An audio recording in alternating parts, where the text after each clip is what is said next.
안녕하세요. 여러분의 참신한 소송 코치 법무법인참의 신정현입니다. 오늘은 여러분들께 타인에게 자신의 그 명의를 사업을 위해서 빌려준다면 어떤 일이 발생하는지 알려드리려고 합니다. 이건 어저께 상담을 한 내용인데요. 그러니까 명의를 빌려준다는 것은 여러 가지가 있습니다. 이제 가장 제일 높은 단계가 대표이사를 맡으라고 하는 경우가 있습니다. 그리고 등기부등본에도 기재해주고 명함도 파주고 그러는 경우가 있죠. 이게 연예인들이 가장 많이 당하는 케이스인데, 대표이사는 말 그대로 그 회사를 대표하는 이사인 것입니다.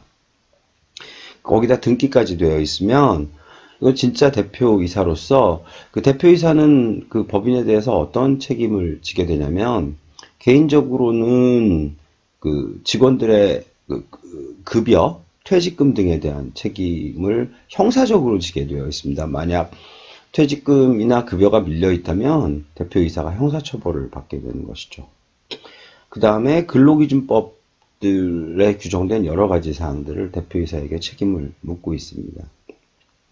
또 한 가지는 세금입니다. 만약 명의를 빌려간 사람이 세금을 제대로 내지 않았다면 대표이사가 세금에 대한 책임을 질 수도 있습니다.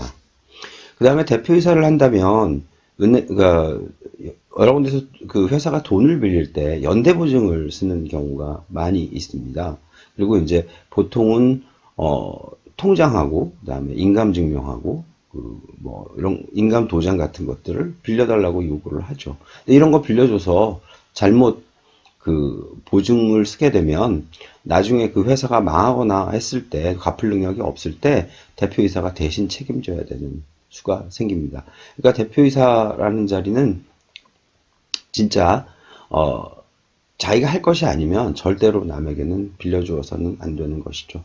만약 부모님이 실제 사업을 하시는데 대표이사가 아들이 한다 이런 정도는 이해할 수가 있지만, 정말 믿는 사이가 아니면 대표이사 같은 것을 함부로 빌려주어서는 안 되는 것입니다.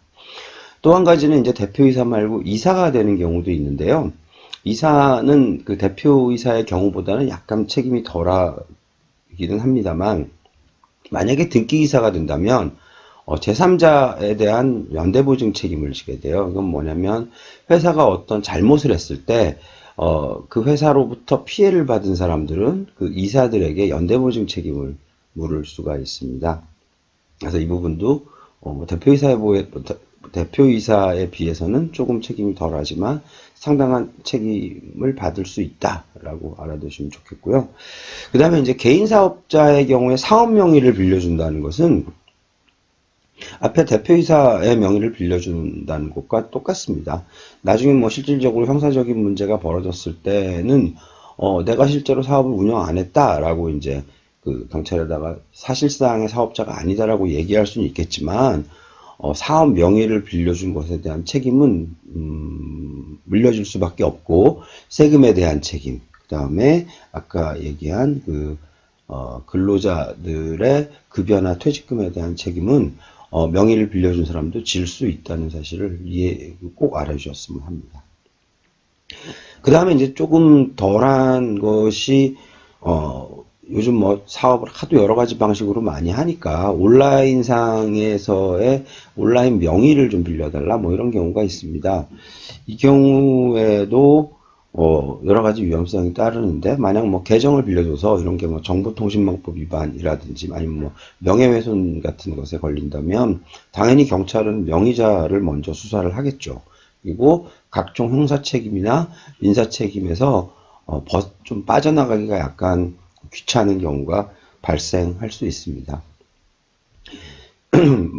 여러분도 잘 아시겠지만 보이스피싱 같은 경우에도 대포통장 같은 걸 빌려준다든지 이런 경우에는 심각하게 범죄라는 사실은 잘 알고 계시죠. 자, 현대사회에서 명의를 남한테 빌려준다는 것은 굉장한 위험성이 따르는 일입니다. 그래서 정말 부모나 형제, 이 경우에 반드시 필요한 경우가 아니면 그런 명의를 빌려달라는 부탁은 서로 해서도 안 되고, 또 함부로 들어주어서도 안 되는 내용인 것 같습니다. 자, 오늘은 여기까지 설명드렸고요. 다음엔 다른 주제로 다시 찾아뵙겠습니다. 지금까지 참신한 소송 코치 여러분의 법무법인 참여 변호사 신정현이었습니다. 감사합니다.